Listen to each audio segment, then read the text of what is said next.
Sa isang bahagi sa bayan ng Libmanan, mayroong natagpuang isang lugar noong 1915.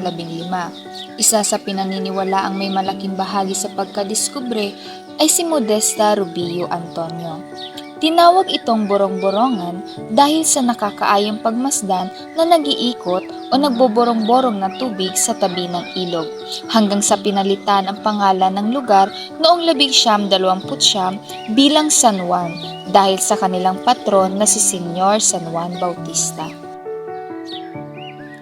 Ang Barangay San Juan Libmanan ay kilala sa kanilang Borong-Borongan Festival na ipinagdiriwang tuwing Hunyo 24. Tampok ang pagbubuhos o pagbabasaan ng tubig ng mga mamamayan bilang paggunita sa kanilang patron na si Senyor San Juan Bautista na siyang nagbautismo kay Hesukristo ayon sa nakasulat sa Biblia.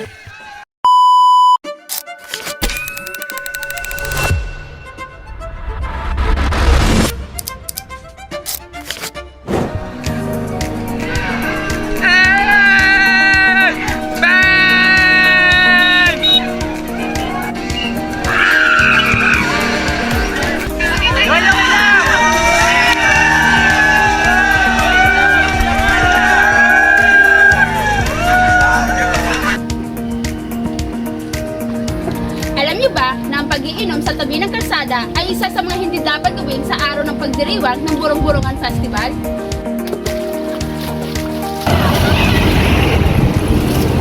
Isa pa sa mga hindi dapat gawin sa pagdiriwang ng Borong-Borongan Festival ay ang pagsasabay ng maruming tubig sa mga dumaraan. Isa pa sa mga hindi dapat gawin sa pagdiriwang ng Borong-Borongan Festival ay ang pagbabasa sa mga dumaraan at pagbubuhos ng tubig sa mga taong nasa loob ng sasakyan.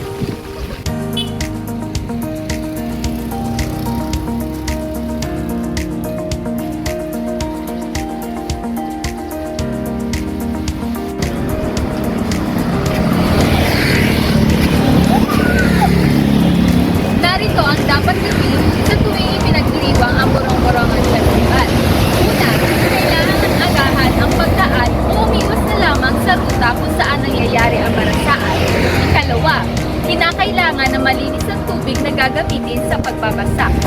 Kinakailangan na simulan ang pagbabasa sa oras at lugar na itinalaga ng inauulat. Ikaapat, kinakailangan na ang pagbabasa sa nakikipista ay tama lang at hindi nakakasakit.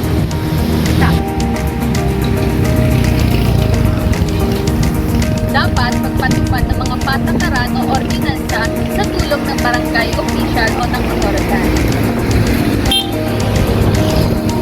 At yan ang mga dapat at hindi dapat gawin sa tuwing ipinagdiriwang ang Borong-Borongan Festival.